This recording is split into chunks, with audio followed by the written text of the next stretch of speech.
آخری چیز ہے، اس کے بعد اگر آنکھ نہیں کھلتی کسی انسان کی تو میں نہیں سمجھتا کہ وہ اپنے گرد اس نے جو یہ فلا تزکوا انفسکم، اس نے جو اپنے گرد تزکیہ نفس کا ایک مصنوعی حالہ بنا لیا ہے، کبھی بھی وہ اس حالے سے نکل سکے گا اگر اس حدیث سے بھی آنکھ نہ کھلی۔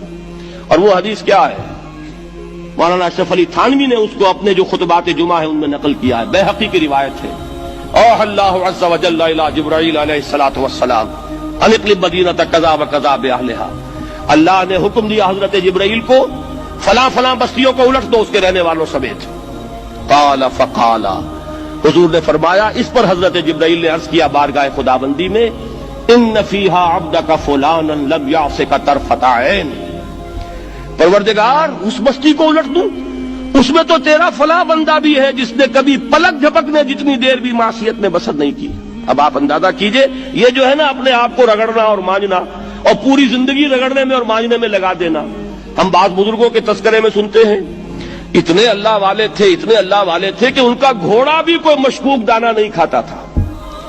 اور وہ خود جو ہے وہ انگریز کی عدالت میں بیٹھے ہوئے اور انگریز کی نوکری کر رہے تھے۔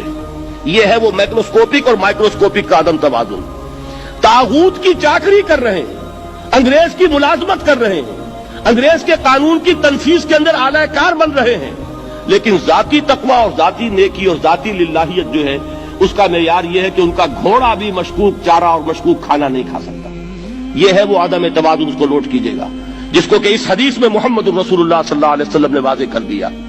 کہ حضرت جبرائیل عرض کرتے ہیں کہ اللہ فلاں بستی کو الٹ دوں،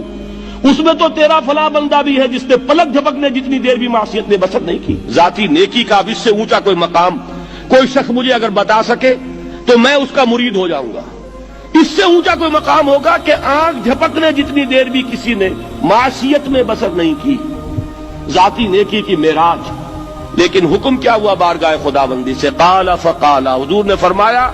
اللہ تعالیٰ نے حکم دیا جبرائیل کو، اقلب علیہ وعلیہ، الٹو اس بستی کو، پہلے اس بدبخت پر پھر دوسروں پر۔ کیوں؟ فإن وجہہ لم یتمعر فی ساعۃ قط، اس لیے کہ اس کا چہرہ کبھی میری غیرت میں سرخ نہیں ہوا، اس چہرے کا رنگ نہیں بدلا۔ بے غیرت انسان، بدیاں پھیلتی رہیں، میرے دین کو روندا جاتا رہا، میری شریعت کی دھجیاں بگڑتی رہیں،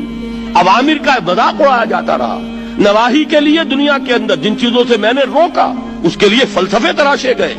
اور یہ لگا رہا مست رکھو ذکر و فکر صبح گاہی میں اسے، یہ سوائے ذاتی اپنے اس اصلاح کے اور ذاتی تقوی کے اور ذاتی نیکی کے اور ذاتی عبادت گزاری کے یہ میدان میں نہیں آیا، اس کا خون نہیں کھولا کبھی، اس کے چہرے کا رنگ متغیر نہیں ہوا، لہذا یہ دوہرا مجرم ہے۔ یہ ہے وہ تصور جو یہاں پر نوٹ کیجئے۔ ہاں، اس کے یہ معنی بھی نہیں ہے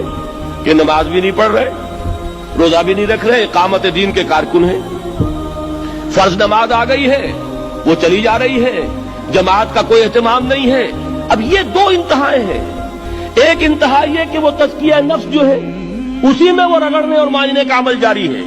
ایک یہ کہ اس کا سرے سے کوئی تعلق ہی نہیں، اپنی ذات سے بحث ہی نہیں۔ وہ کیفیت وہ ہو گئی ہے جو یہود کی آئی ہے قرآن مجید میں کہ تامرون الناس بالبر وتنسون انفسکم وانتم تتلون الکتاب، کیا تم لوگوں کو نیکی کا حکم دیتے اور اپنے آپ کو بھول جاتے ہو؟ یہ دوسری انتہا ہے۔ پھر وہی بات عرض کروں گا، وہی بال سے زیادہ باریک اور تلوار کی دھار سے زیادہ تیز راستہ ہے جس پہ چلنا ہوگا کہ نہ یہ ہو کہ وہ مبالغہ ہو رہا ہو، اپنی ذاتی اصلاح میں تو مبالغہ کی حد تک آگے جا رہے ہیں، اور دوسرے یہ کہ اپنے دین کی تبلیغ و اشاعت، اقامت دین کی جد و جہد، اس کا کھانا ہی نہیں کھولا زندگی میں، وہ کھاتا ہی نہیں کھلا ہے۔ یہ ایک انتہا ہے۔ دوسری انتہا یہ ہے کہ انسان یہ سمجھے اپنے آپ کو کہ میں تو مجاہد فی سبیل اللہ اور دین کا کارکن اور دین کا میں اللہ کے دین کو قائم کرنے کی جد و جہد کرنے والا ہوں، جبکہ